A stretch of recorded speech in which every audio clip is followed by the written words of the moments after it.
Hello students, இன்னைக்கு நம்ம பார்க்க போகிறது எக்ஸசைஸ் வந்து 4.16ல் motional EMF from the Lorentz force. Lorentz ஃபோர்ஸ்னால் என்ன அப்படிங்கிறத நம்ம தெரிஞ்சுக்கணும். லாரன்ஸ் ஃபோர்ஸ் வந்து என்ன சொல்கிறாங்க அப்படின்னாக்கா, நாம் வந்து ஒரு மேக்னட்டிக்கல் ஃபீல்டு இந்த மேக்னட்டிக்கல் ஃபீல்டை நம்ம டெக்ஸ்ட் புக்கில் இந்த மாதிரி இன்டூ மார்க்ஸில் போட்டிருக்கோம். இந்த மாதிரி மேக்னட்டிக்கல் ஃபீல்டில் நான் வந்து ஒரு சார்ஜ் பார்ட்டிகல்ஸை வச்சோம்னாக்கா, இந்த சார்ஜ் பார்ட்டிகல்ஸ்க்கு என்ன ஃபோர்ஸ் எக்ஸிட் ஆகும் அப்படிங்கிறத பார்க்கணும். என்ன ஃபோர்ஸ் எக்ஸிட் ஆகுது அப்படின்னாக்கா, இட்ஸ் ஈக்குவல் டு ஒரு சார்ஜ் பார்ட்டிகல்ஸ் வைக்கிறேன். ஓகே, அது என்ன ஃபோர்ஸ் எக்ஸிட் ஆகுது அப்படின்னாக்கா மேக்னட்டிக்கல் ஃபீல்டு பி. ஓகேவா, இதில் வந்து பார்த்தீங்கன்னாக்கா இந்த சார்ஜ் பார்ட்டிகல் மேக்னட்டிக் ஃபீல்டில் வைக்கும்போது எதுவுமே நடக்கலை. இதில் எதுவும் வந்து ஃபோர்ஸும் எக்ஸிட் ஆகாது. ஏன்னாக்கா அந்த பார்ட்டிகல்ஸ் வந்து ஸ்டேஷ்னரியாக இருக்கும்போது. பட் இன்கேஸ் இந்த சார்ஜ் பார்ட்டிக்கலை நம்ம விங்கிற ஒரு வெலாசிட்டியில் மூவ் பண்ணும்போது அப்போது நமக்கு ஒரு ஃபோர்ஸ் வந்து கிரியேட் ஆகுது. இந்த ஃபோர்ஸை தான் நம்ம வந்து லாரன்ஸ் ஃபோர்ஸுங்கிறது of magnetical field, Lorentz force of magnetical field அப்படின்னு சொல்லியிருக்கோம். இது வந்து பார்த்தீங்கன்னாக்கா ஒரு கிராஸ் ப்ராடக்ட் சொன்னாக்கா, இந்த மேக்னட்டிக்கல் ஃபீல்டு அண்ட் இந்த சார்ஜ் பார்ட்டிக்கல் மூவ் ஆகிற velocity of the charge particle, இது ரெண்டும் வந்து பார்த்தீங்கன்னா எப்போவுமே வந்து பர்பண்டிகுலராக இருக்கும். So velocity of the charge பார்ட்டிக்கலும் மேக்னட்டிக்கல் ஆஃப் த சார்ஜ் பார்ட்டிக்கலும் பர்பண்டிகுலராக இருக்கும்போது தான் நமக்கு இந்த ஃபோர்ஸ் கிரியேட் பண்ண முடியும். நம்ம என்ன பண்ணியிருப்போம், இப்போ கிராஸ் ப்ராடக்ட் அப்படின்னு வரும்போது கிராஸ் ப்ராடக்ட்டுக்கு நம்ம சைன் தீட்டா அப்படின்னு சொல்லலாம். கிராஸ் ப்ராடக்ட்டுக்கு டாட் ப்ராடக்டாக இருந்தால் நம்ம காஸ் தீட்டான்னு சொல்லுவோம். இப்போ இங்கே வந்து கிராஸ் ப்ராடக்டாக இருக்கிறதுனால நம்ம சைன் தீட்டான்னு சொல்லுவோம். இப்போ இந்த சைன் தீட்டா நான் என்ன சொல்கிறேன்னா 90 டிகிரி இருக்குது. So sine theta is equal to 90 degree அப்படிங்கும்போது சைன் தீட்டா வந்து நமக்கு 1 வரும். ஸோ 1 போட்டிங்கனாக்கா அப்போ force is equal to charge magnetical field B and velocity of the charge particle into 1. So force of magnetic field வந்து நமக்கு Q into B into V of the vector. இது directional ப்ராப்பர்ட்டியாக இருக்கிறதுனால நம்ம இந்த கிராஸ் ப்ராடக்ட் போட வேண்டியதாக இருக்குது. Cross product போட்டதுனால நம்ம சைன் தீட்டா ஆங்கிள் போட்டாகணும். ஸோ டைன் தீட்டா வந்து 90 டிகிரியாக இருக்கும்போது தான் நமக்கு இந்த ஃபோர்ஸ் கிடைக்கும். ஒருவேளை இந்த சைன் தீட்டா பர்பண்டிகுலராக இல்லாமல் இதுங்க ரெண்டும் பேரலாக இருந்தால் என்ன வரும், அப்போ தீட்டா வந்து 0 டிகிரின்னு வரும். தீட்டா வந்து 0 டிகிரி காமிக்கும். ஸோ தீட்டா 0 டிகிரி அப்படின்னாக்கா சைன் தீட்டா வந்து 0ன்னு போட்டாக்கா நமக்கு 0 வரும். அப்போ 0 இன்ட்டு எனிதிங் எல்லாமே 0 ஆகிடும். ஸோ ஃபோர்ஸ் வந்து ஆஃப் மேக்னட்டிக் ஃபீல்ட் 0 ஆகிடும். ஸோ இதுதான் வந்து கேல்குலேஷன்ஸ். ஸோ இந்த லாரன்ஸ் ஃபோர்ஸ் என்ன சொல்கிறேன்னா, ஃபஸ்ட்டு ஒரு மேக்னட்டிக் ஃபீல்ட்ஸில் ஒரு சார்ஜ் பார்ட்டிக்கலை ஸ்டேஷ்னரியாக வச்சாக்கா எந்த ஃபோர்ஸுமே எக்ஸர்ட் ஆகாது. பட் இந்த சார்ஜ் பார்ட்டிக்கலை நான் விங்கிற வெலாசிட்டியில் மூவ் பண்ணும்போது எனக்கு வந்து இந்த மேக்னட்டிக் ஃபீல்டுக்கு இந்த சார்ஜ் பார்ட்டிக்கல் பர்பண்டிகுலராக இருக்கும்பொழுது அது கிராஸ் ப்ராடக்டாக இருக்கும். கிராஸ் ப்ராடக்ட்டுக்கு நம்ம சைன் தீட்டா போடணும். ஸோ பர்பண்டிகுலராக இருக்கும்போது மட்டும்தான் நமக்கு ஃபோர்ஸ் வந்து எக்ஸிட் ஆகுது. இந்த ஃபோர்ஸ் எக்ஸிட் ஆகுறது தான் லாரன்ஸ் ஃபோர்ஸுங்கிறது நம்ம எக்ஸ்பிளைன் பண்ணுறோம். ஓகேங்களா, சரி. இதுக்கு அடுத்து இப்போ நம்ம என்ன பண்ணலாம் அப்படின்னு பார்த்தீங்கன்னா, இந்த டெக்ஸ்ட் புக்கில் என்ன கொடுத்துருக்காங்க அப்படின்னாக்கா, இந்த மாதிரி நான் வந்து ஒரு சார்ஜ் பார்ட்டிகல்ஸை இங்கே பாருங்கள், இந்த டயக்ராம்ஸ் கிளியராக கொடுத்துருக்கேன். இந்த சார்ஜ் பார்ட்டிகல்ஸ் வந்து எப்படி வச்சுருக்கேன் அப்படின்னாக்கா, ஒரு கம்பி மாதிரி வந்து ஒரு ஏபிங்கிற ஒரு கம்பியில் இந்த மாதிரி வந்து மேக்னட்டிக் ஃப்ளக்ஸில் வச்சுருக்காங்க. இப்போ இந்த கம்பியை வந்து நான் விங்கிற வெலாசிட்டியில் மூவ் பண்ணும்போது நமக்கு லாரன்ஸ் ஃபோர்ஸ் வந்து கிரியேட் ஆகுது. இந்த லாரன்ஸ் ஃபோர்ஸ் எப்படி கிரியேட் ஆகுதுங்கிறது தான் நம்ம இந்த ஃபார்முலா படி பார்த்துருக்கோம். ஸோ வெலாசிட்டியை பொறுத்து தான், வெலாசிட்டி ஆஃப் லாரன்ஸ் ஃபோர்ஸ் எதை பொறுத்து இருக்குது, directly proportional to charge, velocity and magnetical field. So இது மூணுத்துக்கும் டைரக்ட்லி ப்ரொபோர்ஷனலாக இருக்குது லாரன்ஸ் ஃபோர்ஸ். ஸோ இப்போ இந்த கண்டக்டரில் வந்து பார்த்தீங்கன்னா, அந்த கண்டக்டரில் பி எண்டு ஏ எண்டு மார்க் பண்ணியிருக்கோம். ஸோ இப்போ இந்த ஃபோர்ஸ் லாரன்ஸ் ஃபோர்ஸ் கிரியேட் ஆகும்போது இந்த பியில் இருக்கிற அந்த கண்டக்டரில் இருக்கிற எலக்ட்ரான்ஸ், அந்த எலக்ட்ரான்ஸ் வந்து ஃப்ரீ எலக்ட்ரான்ஸ் சொல்லுவோம். அந்த ஃப்ரீ எலக்ட்ரான்ஸ்லாம் வந்து இந்த லாரன்ஸ் ஃபோர்ஸ் எக்ஸட் ஆகும்போது it will accumulate at the A. So பியில் இருக்கிற அந்த ஃப்ரீ எலக்ட்ரான்ஸ்லாம் ஏ கிட்ட வரும். அப்படி பியில் இருக்கிற எலக்ட்ரான்ஸ்லாம் ஏ கிட்ட வரும்பொழுது நமக்கு இப்போ பார்த்தீங்கன்னா இப்போ இந்த ராடு இங்கே இருக்கு, ஓகேங்களா? ராடு இது பி மார்க் பண்ணிக்கலாம், இது ஏ மார்க் பண்ணிக்கலாம். இப்போ இந்த இடத்துல இருக்கிற இந்த ஃப்ரீ எலக்ட்ரான்ஸ்லாம் வந்து பார்த்தீங்கன்னாக்கா இந்த பியிலேருந்து ஏக்கு இந்த எலக்ட்ரான்ஸ் வந்து ட்ரான்ஸ்ஃபர் ஆகுது. அப்போது இந்த இடத்துல என்ன ஆகும்னாக்கா நிறைய எலக்ட்ரான்ஸ் வந்து இங்கே அக்குமுலேட் ஆகும். இந்த ஃபோர்ஸ் எக்ஸட் ஆகும்போது, லாரன்ஸ் ஃபோர்ஸ் எக்ஸட் ஆகும்போது நமக்கு ஃபுல்லாக ஏல வந்து எலக்ட்ரான்ஸ் வந்து அக்குமுலேட் ஆகும். அப்போது இங்கே வந்து பார்த்தீங்கன்னா ஒரு பொட்டன்ஷியல் டிஃப்ரென்ஸ் வந்து நமக்கு இங்கே டெவலப் ஆகுது. ஸோ அந்த எலக்ட்ரான்ஸ் எல்லாமே ஏல அக்குமுலேட் ஆகும்போது இந்த எலக்ட்ரான்ஸ்குள்ளே நமக்கு ஒரு கூலம்பிக் ஃபோர்ஸாக வந்து டெவலப் ஆகுது. கூலம்பிக் ஃபோர்ஸ் வந்து எலக்ட்ரான்ஸில் டெவலப் ஆகுது. அப்போ இந்த potential difference between the B and A இது என்ன ஆகுதுனாக்கா இந்த பொட்டென்ஷியல் டிஃப்ரென்ஸில் நமக்கு ஒரு எலக்ட்ரிக்கல் ஃபீல்டு கிடைக்குது. பி அண்ட் ஏல பியில் இருக்கிற எலக்ட்ரான்ஸ்லாம் ஃப்ரீ எலக்ட்ரான்ஸ்லாம் ஏல அக்குமுலேட் ஆகும்போது எப்போ லாரன்ஸ் ஃபோர்ஸ் ஆக்ட் ஆகும்போது, லாரன்ஸ் ஃபோர்ஸ் ஆக்ட் ஆகும்போது பியில் இருக்கிற எலக்ட்ரான்லாம் ஏல வந்திருக்கு. ஏல வந்ததுக்கப்புறம் இந்த பொட்டென்ஷியல் டிஃப்ரென்ஸ் நமக்கு டெவலப் ஆகுது. பொட்டென்ஷியல் டிஃப்ரென்ஸ் வந்து என்ன பண்ணுதுன்னா ஒரு எலக்ட்ரிக்கல் ஃபீல்டை கிரியேட் பண்ணுது, ஓகேங்களா? அப்போ இந்த ஏல வந்து பார்த்தீங்கன்னா ஒரு கூலம்பிக் ஃபோர்ஸ் வந்து ஆக்ட் ஆகும் அப்படிங்கிறத நம்ம இந்த டெக்ஸ்ட் புக்கில் இங்கே நமக்கு மென்ஷன் பண்ணியிருக்காங்க.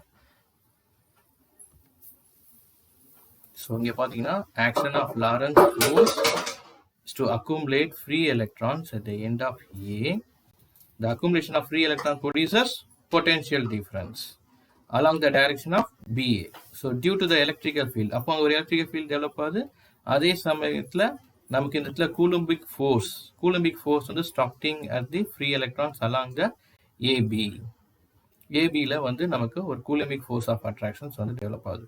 அப்போது இங்கே நடக்கிற இந்த ஃபோர்ஸை வந்து எலக்ட்ரிக்கல் ஃபோர்ஸ்ன்னு சொல்லுவோம். இங்கே நடக்கிற இந்த ஃபோர்ஸை வந்து எலக்ட்ரிக்கல் ஃபோர்ஸ். அப்போ இந்த எலக்ட்ரிக்கல் ஃபோர்ஸ் எதை டிபெண்ட் பண்ணியிருக்கு? இந்த electrical force charge and electrical field produce ஆகிற எலக்ட்ரிக்கல் ஃபீல்டை பொறுத்தும் இந்த சார்ஜ் ஆஃப் தி கண்டக்டரை பொறுத்தும் நமக்கு இந்த எலக்ட்ரிக்கல் ஃபோர்ஸ் வந்து டெவலப் ஆகும். ஸோ லாரன்ஸ் ஃபோர்ஸ் ஆக்ட் ஆகும்போது நமக்கு இந்த எலக்ட்ரிக்கல் ஃபோர்ஸும் டெவலப் ஆகுது. ஸோ லாரன்ஸ் ஃபோர்ஸும் இந்த எலக்ட்ரிக்கல் ஃபோர்ஸும் வந்து ஒரு பர்டிகுலர் பாயிண்ட்ல ரெண்டும் ஈக்லிபிரியமாக ரீச் ஆச்சு. இந்த ரெண்டு ஃபோர்ஸும் வந்து அந்த இடத்துல ஆக்ட் ஆகுது. ரெண்டு ஃபோர்ஸ் ஆக்ட் ஆகும்போது ஸோ ரெண்டு ஃபோர்ஸும் வந்து ஒரு பர்டிகுலர் பாயிண்ட்ல ஈக்குவல் ஆகுதுன்னு வச்சுப்போம். இந்த ரெண்டு ஃபோர்ஸும் வந்து ஒரு பர்டிகுலர் பாயிண்ட்ல ஈக்குவல் ஆகுது அப்படின்னாக்கா the Lorentz force created by the magnetic field, the Lorentz force created by the electrical fields, both வந்து ஈக்குவல் வச்சுக்கலாம். ரெண்டுத்துலையும் கிரியேட் ஆகிற ஃபோர்ஸ் வந்து ஈக்குவல். எப்போ? அட் ஈக்லிபிரியமில். ஸோ ஈக்லிபிரியமில் ஈக்குவல் ஆனதுக்கு அப்புறமா இப்போ நம்ம என்ன சொல்கிறாங்கனாக்கா அப்போ ரெண்டுத்தையும் ஈக்குவேட் பண்ணுவோம். இந்த ஃபார்முலா தான் இருக்கு இல்லையா நம்மக்கிட்ட. So charge into V into இது வந்து மேக்னெட்டிக்கல் லாரன்ஸ் ஃபோர்ஸ், இது வந்து எலக்ட்ரிக்கல் லாரன்ஸ் ஃபோர்ஸ். ரெண்டுத்தையும் ஈக்குவேட் பண்ணிங்கன்னா இந்த சார்ஜ் கேன்சல் பண்ணிக்கலாம். மீதி இருக்கிறது வந்து விபி. நம்ம இங்கே ஏற்கனவே கிராஸ் ப்ராடக்ட் சொன்னதுனால சைன் தீட்டா போட்டிருக்கோம். சைன் தீட்டா வந்து 90 டிகிரி இருக்கணும் கண்டிப்பாக. அப்போ தான் நமக்கு லாரன்ஸ் ஃபோர்ஸ் கிரியேட் ஆகும். So this equal to electrical field. சரி, சைன் 90 தான் 1 ஆயிடுச்சு. சைன் 90 1 ஆயிடுச்சு அப்படின்னாக்கா then VB is equal to electrical field.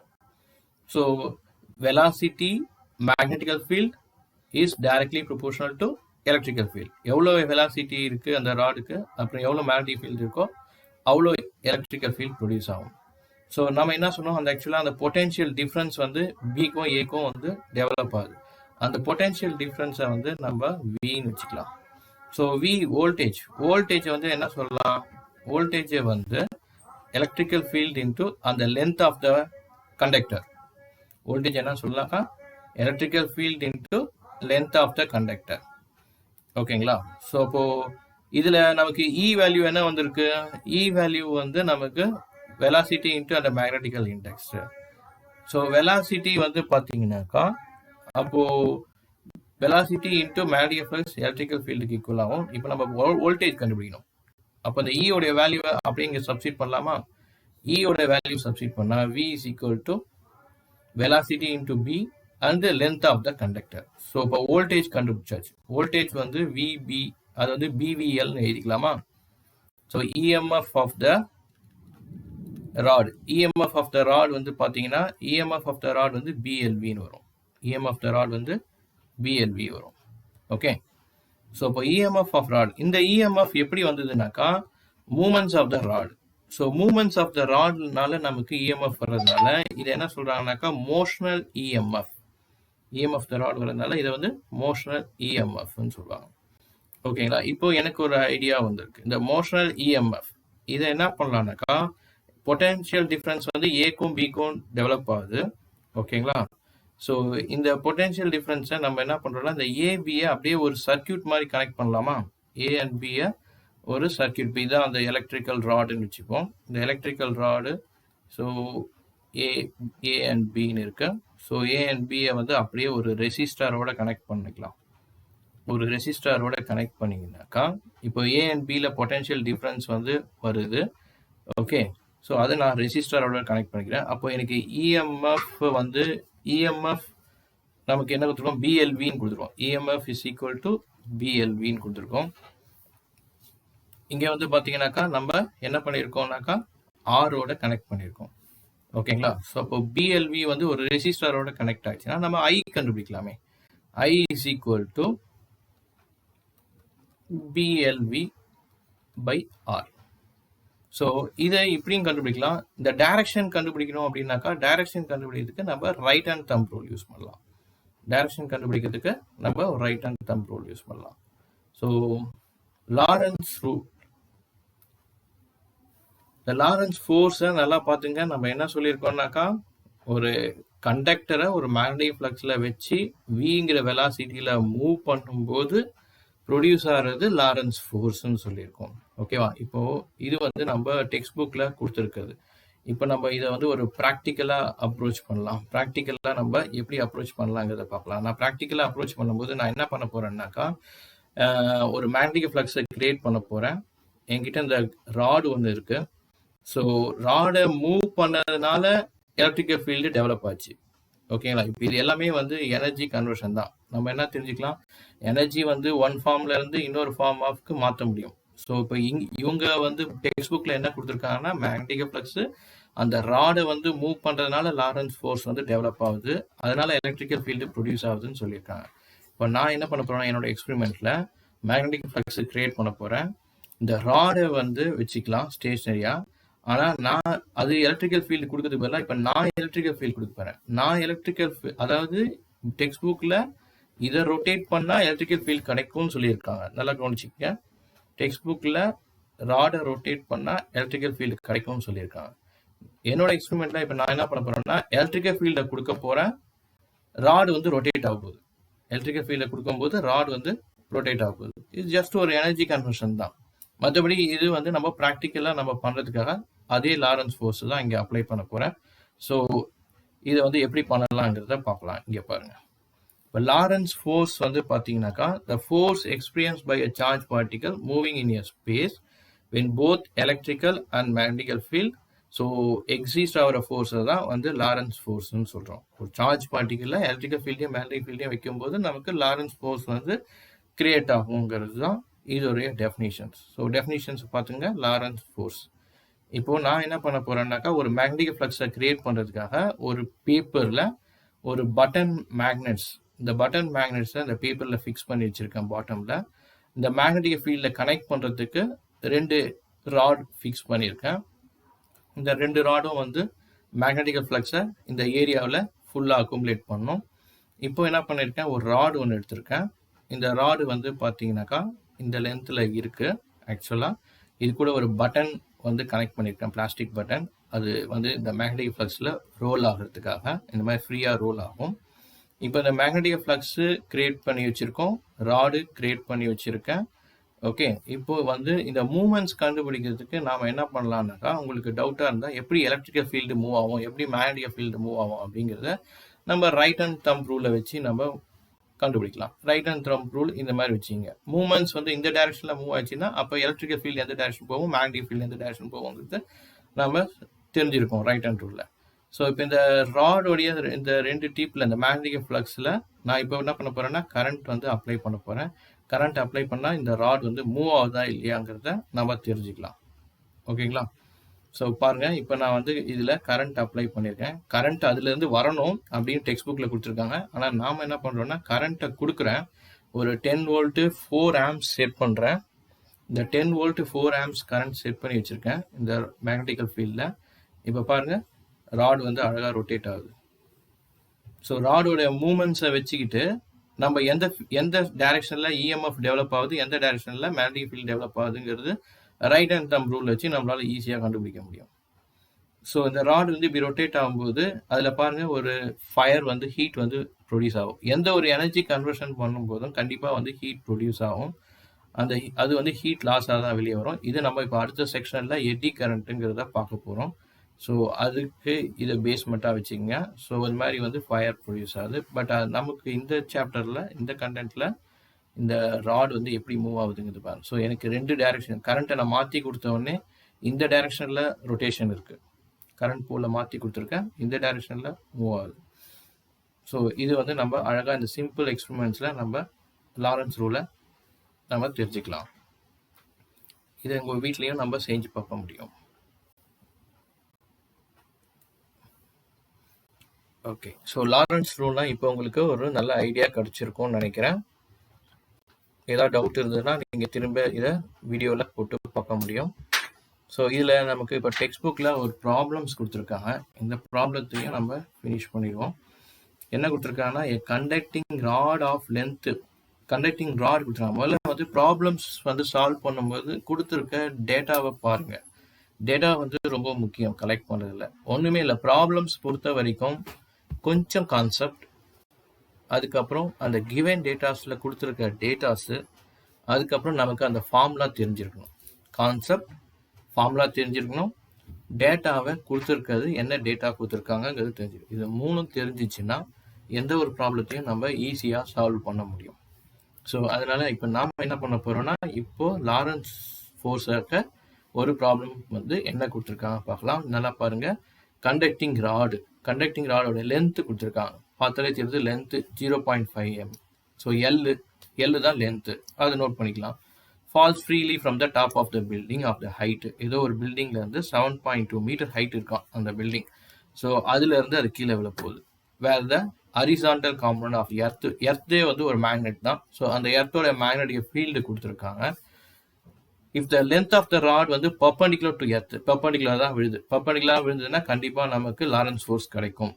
So find the EMF. So அப்போ அதில் ப்ரொடியூஸ் ஆகிற இஎம்எஃப் என்னவா இருக்கும் அப்படிங்கிறத கேட்குறாங்க. ஸோ இதுக்கு நாம் என்ன பண்ணுவோம் அப்படின்னாக்கா, நம்ம கொடுத்துருக்க டேட்டாஸ் என்னென்ன இருக்குன்னு பார்த்தாக்கா, லென்த் இருக்குது, அந்த பில்டிங்கோட ஹைட் வந்து 7.2 மீட்டர்ஸ்ன்னு கொடுத்துருக்காங்க. நமக்கு வந்து கிராவிடேஷன் ஃபோர்ஸ் தெரியும் 9.8 மீட்டர் பர் செகண்ட், அது அப்ராக்சிமேட்டாக 10ன்னு வச்சுக்கலாம். மேக்னெட்டிக் ஃபீல்டு கொடுத்துருக்கான். ஸோ மேக்னெட்டிக் ஃபீல்டும் எடுத்து வச்சாச்சு. இப்போ அது ஃபைனலாக அந்த ராட் வந்து கீழே விழும்போது அதோடைய வெலாசிட்டி என்னவா இருக்கும் அப்படிங்கிறது நம்ம மோஷன் ஃபார்முலா வச்சு நம்ம கண்டுபிடிக்கலாம். மோஷன் ஃபார்முலா வந்து நமக்கு என்ன தெரியும், v², ஏன்னா நமக்கு ஃபைனல் வெலாசிட்டி தான் வேணும். ஃபைனல் வெலாசிட்டி, ஏன்னா இனிஷியல் வெலாசிட்டி 0வாக இருக்க போது, நான் ராடை வந்து ட்ராப் பண்ணும்போது இனிஷியல் வெலாசிட்டி 0வாக தான் இருக்கும். ஸோ ஃபைனலில் தான் நமக்கு ஆக்சலரேஷனாக வெலாசிட்டி இன்க்ரீஸ் ஆக போகுது. ஸோ வெலாசிட்டி எவ்வளோ வந்திருக்கும் அப்படிங்கிறத நம்ம மோஷன் ஃபார்முலாவில் அழகாக சப்ஸ்டிட் பண்ணுவோம். u² + 2gh. So u initial velocity 0, அதுக்கப்புறம் கிராவிட்டி வந்து பார்த்தீங்கன்னா 10, ஃபார்முலாலேயே ஒரு 2 இருக்குது. ஸோ 2 × 10, அண்ட் ஹைட் வந்து கொடுத்துருக்காங்க, தட் இஸ் 7.2. அப்ளை பண்ணாக்கா உங்களுக்கு அழகாக வந்து வெலாசிட்டி கண்டுபிடிச்சிடலாம். ஒன்ஸ் வெலாசிட்டி தெரிஞ்சிச்சுன்னா இஎம்எஃப் கண்டுபிடிக்கிறதுக்கு நமக்கு லாரன்ஸ் ஃபோர்ஸில் என்ன ஃபார்முலா பார்த்தோம், EMF is equal to B into L into V. So B magnetical flux, L length of the wire, விங்கிறது வெலாசிட்டி கண்டுபிடிச்சாச்சு. 3த்தையும் அழகாக சப்ஸ்டிட் பண்ணுவோம். Then we got the voltage. ஓகேங்களா? ஸோ வோல்டேஜை இங்கே கொடுத்துருக்கோம். மேக்னெட்டிக் ஃபீல்ட் டெஸ்லாவில் இருக்க வர வேல்யூ வந்து மைக்ரோ வோல்ட்டில் நம்ம கொடுத்துருக்கோம் யூனிட்ஸ். அவ்வளோதான். இதில் வேறு எதுவுமே இல்லை. நமக்கு தெரிஞ்சிருக்க வேண்டியது அந்த ஃபார்முலா தான். இஎம்எஃப் ப்ரொடியூஸ் ஆகுது லாரன்ஸ் ஃபோர்ஸில். அதோட ஃபார்முலா எனக்கு என்ன தெரியணும்? பி இன்ட்டு எல் இன்ட்டு வின்னு தெரியணும். ஸோ வி ஃபைனல் வெலாசிட்டி கண்டுபிடிக்கிறதுக்கு மோஷனோட ஃபார்முலா யூஸ் பண்ணி ஃபைனல் வெலாசிட்டி கண்டுபிடிச்சாச்சு, சப்ஸ்டிட் பண்ணியிருக்கோம். அடுத்தது இன்னும் ஒரு இன்ட்ரெஸ்டிங்கான ப்ராப்ளம். இது வந்து பார்த்தீங்கன்னாக்கா இதில் என்ன சொல்லியிருக்காங்கன்னு பார்க்கலாம். ஒரு copper rod of the length L, இதுலேயும் லென்த் கொடுத்துருக்காங்க. Copper rod of the length L rotate about one of its end with angular velocity. இப்போ இது வந்து ஒரு சர்க்கிள் மாதிரி ரொட்டேட் ஆகுதான் with angular velocity. Angular velocity ஒமேகான்னு கொடுத்துருக்காங்க. மேக்னெட்டிக் ஃபீல்ட்ஸ் வந்து பின்னு கொடுத்துருக்காங்க. எந்த வேல்யூவும் கொடுக்கல, ஒமேகா பின்னு கொடுத்துருக்காங்க. ஸோ ஒமேகா வந்து ஆங்குலர் வெலாசிட்டியாகவும் பி வந்து மேக்னெட்டிக் ஃப்ளக்ஸாகவும் இருக்குது. The plane of rotation perpendicular, அதுதான் முக்கியம். Plane of rotation perpendicular to each other இருக்கும்போது தான் நமக்கு வந்து இந்த எஃபெக்ட்ஸ் வந்து கிடைக்கும். Find the EMF induce between the two end of the rod. EMF between the two end of the rod வந்து என்னவா இருக்கும்? அப்படி மேக்னெட்டிக் ஃபீல்டில் ஒரு ராடை வந்து மேக்னெட்டிக் ஃபீல்டில் என்ன சொல்லிட்டோம்? லாரன்ஸ் ஃபோர்ஸ் எப்படி டெவலப் ஆகும்? ஒரு மேக்னெட்டிக் ஃபீல்ட்ஸில் ஒரு சார்ஜ் பார்ட்டிக்கல் ரொட்டேஷனில் இருக்கும்போது தான் வந்து நமக்கு லாரன்ஸ் ஃபோர்ஸ் கிடைக்கும். அப்படின்னாக்கா இந்த இப்போ நான் வந்து மூமெண்ட்ஸ் வந்து எப்படி இருக்கு அப்படின்னாக்கா நமக்கு சர்க்கிளாக இருக்கு. மூமெண்ட்ஸ் வந்து எப்படி இருக்கு? சர்க்கிளாக இருக்கு. இப்போ இதோடைய இஎம்எஃப் எப்படி கண்டுபிடிக்கலாம்? இஎம்எஃப் கண்டுபிடிக்கிறதுக்கு முன்னாடி இங்கே வந்து நம்ம சின்னதாக ஒரு அசம்ஷன் பார்த்துக்கலாம். இந்த ராடோடைய நம்ம எல்லாமே முழுசாக எடுத்துக்க வேண்டாம். நம்ம ஒரு சின்ன பார்ட், ஒரு டிஎக்ஸுங்கிற ஒரு பார்ட்டை மட்டும் எடுத்துக்கலாம். அந்த டிஎக்ஸுங்கிற பார்ட்டு எடுத்துட்டு அதை வந்து நம்ம இன்டெகிரேஷன் லாவை வச்சு நம்ம கண்டுபிடிக்கலாம். இப்போ பாருங்க என்ன சொல்லியிருக்காங்கனாக்கா, ஸோ நான் சொன்ன மாதிரி அந்த ராடோடைய ஒரு ஸ்மால் பார்ட் மட்டும் எடுத்துங்க. ஒரு டிஎக்ஸ் லாக், இவ்வளோ பெரிய ராடு இருக்குது, அதில் ஒரு சின்ன பார்ட்டு டிஎக்ஸ், அதை மட்டும் எடுத்துக்கலாம். அது வந்து பார்த்தீங்கன்னா சென்டர்லேருந்து டிஸ்டன்ஸ் எக்ஸில் இருக்குது. சென்டர்லேருந்து ஒரு டிஸ்டன்ஸ் எக்ஸில் வச்சு அப்ராக்சிமேட்டாக வச்சுக்கலாம். அது டயக்ராம்லேயே கொடுத்துருக்காங்க. எக்ஸுங்கிற டிஸ்டன்ஸில் வந்து டிஎக்ஸ் இருக்குது. Okay, as these elements move perpendicular to the field with a linear velocity. So இப்போ velocity கனெக்ட் பண்ணும்போது நமக்கு வந்து இப்போ x டிஸ்டன்ஸ்ல இருந்து இருக்கு இல்லையா? ஸோ x டிஸ்டன்ஸ்ல இருந்து அந்த வெலாசிட்டி, ஸோ டிஸ்டன்ஸ் வந்து x, வெலாசிட்டி வந்து ஒமேகா. ஸோ இது ரெண்டுத்தையும் வந்து நம்ம மல்டிப்ளை பண்ணாக்கா நமக்கு v தெரியும். vங்கிறது லீனியர் ஆங்குலர் வெலாசிட்டியை லீனியர் வெலாசிட்டியாக மாற்றிக்கிறோம். v equal to X into omega. So இப்போ இஎம்எஃப் கண்டுபிடிக்கிறதுக்கு நமக்கு என்ன ஃபார்முலா அப்படின்னு பார்த்தீங்கன்னா, நமக்கு அந்த epsilon is equal to B into V into L. B into V into L. இப்போ இதை வந்து நம்ம என்ன பண்ணலாம்னா ஸ்மால் சேஞ்சஸாக இருக்கிறதுனால நான் என்ன பண்ணியிருக்கேன்னாக்கா, ஸ்மால் சேஞ்சஸ் நான் கொஞ்சம் உங்களுக்கு எழுதி காமிக்கிறேன்.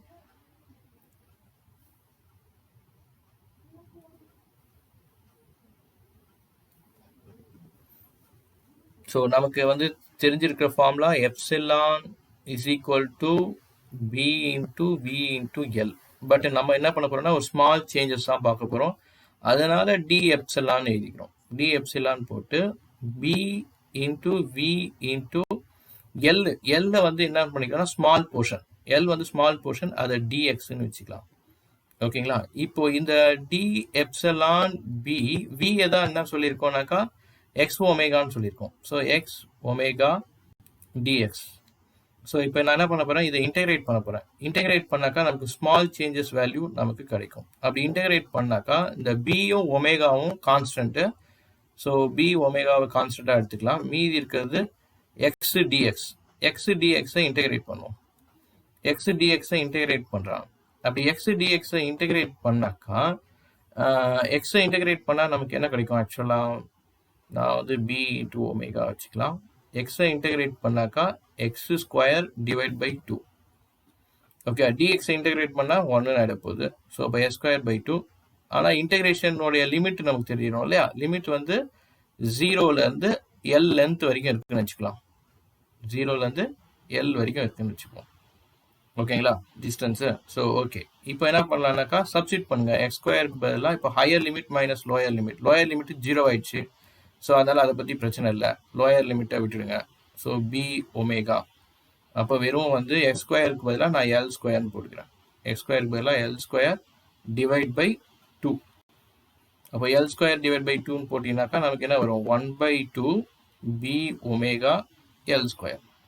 ஸோ இந்த அளவுக்கு தான் நமக்கு இஎம்எஃப் வந்து ப்ரொடியூஸ் ஆகும். ஒருவேளை உங்களுக்கு எக்ஸாமில் பியோட வேல்யூ, ஒமேகா வேல்யூ, எல் வேல்யூலாம் கொடுத்தாங்கன்னா இதை சப்ஸ்டிட் பண்ணிங்கன்னா உங்களுக்கு இஎம்எஃப் ஒரு குவான்டிட்டி வேல்யூவாக வந்து கிடைக்கும். அது வந்து மைக்ரோ வோல்ட்டாக இருந்தெல்லாம் போட்டுக்கலாம் நம்ம. இதுதான் வந்து நம்ம டெக்ஸ்ட் புக்கில் கொடுத்துருக்க ஈஸியான ஒரு சம். உங்களுக்கு புரிஞ்சிருக்கும்னு நினைக்கிறேன். ஒரு கான்செப்ட் முதல்ல புரிஞ்சுக்கிறது கொஞ்சம் கஷ்டம்தான். பட் உங்களுக்கு புரியறது கொஞ்சம் கஷ்டமாக இருந்தால் மறுபடியும் வீடியோ பார்த்தீங்கன்னா உங்களுக்கு தெரியும். அதுக்கு தான் இந்த வீடியோவில் ஒரு அப்ளிகேஷனும் நம்ம போட்டிருக்கோம். நம்ம ப்ராக்டிக்கலாக செஞ்சு பார்த்தாச்சு லாரன்ஸோடைய ஃபோர்ஸ் எப்படி வருதுன்னு. சார்ஜ் பார்ட்டிகல் மறுபடியும் இப்போ ஒரு தடவை ரிவைஸ் பண்ணிக்கிறேன். சார்ஜ் பார்ட்டிகல் மேக்னட்டிக்கல் ஃபீல்டில் ஸ்டேஷ்னரியாக இருக்கும்போது எந்த ஒரு எஃபெக்டும் வராது. பட் அந்த சார்ஜ் பார்ட்டிகளை விங்கிற வெலாசிட்டியில் நம்ம மூவ் பண்ணும்போது அங்கே வந்து நமக்கு லாரன்ஸ் ஃபோர்ஸ் கிரியேட் ஆகுது. அப்படி அந்த பார்ட்டிகல் அந்த ராடு வந்து மூவ் ஆகும்போது அதில் பியில் இருக்கிற ஃப்ரீ எலக்ட்ரான்ஸ்லாம் ஏல வரும். அப்படி ஏல வரும்போது அங்கே ஒரு பொட்டென்ஷியல் டிஃப்ரென்ஸ் டெவலப் ஆகுது. That will create a electrical field. ஓகேங்களா? ஒரு சர்டைன் ஸ்டேஜில் ரெண்டு ஃபோர்ஸும் ஈக்குலிபிரியம் ஆகும்போது தான் நமக்கு அந்த பிவிஎல் ஃபார்முலாவை ஒரு எலக்ட்ரோமோட்டிவ் ஃபோர்ஸு எப்படி வந்து நமக்கு கிடைக்குதுங்கிறத பார்த்தோம். ஸோ இதை பேஸ் பண்ணி சம்ஸ் கேட்டாங்கன்னா நம்ம சம்ஸ் பண்ண முடியும். வீடியோவில் உங்களுக்கு முதல்ல இருந்து பார்க்கணுன்னா என்னுடைய வீடியோ வந்து நம்ம ஃபர்ஸ்ட்லேருந்து ஃபேரடே லாலேருந்து எக்ஸ்பிளைன் பண்ணியிருக்கோம். எல்லாத்தையும் ஒரு தடவை பார்க்கும்போது உங்களுக்கு கண்டினியூஸாக இது வந்து நமக்கு புரியும். நன்றி, வணக்கம். நம்ம அடுத்த வீடியோவில் எடி கரண்ட்டுங்கிறத பார்க்கலாம்.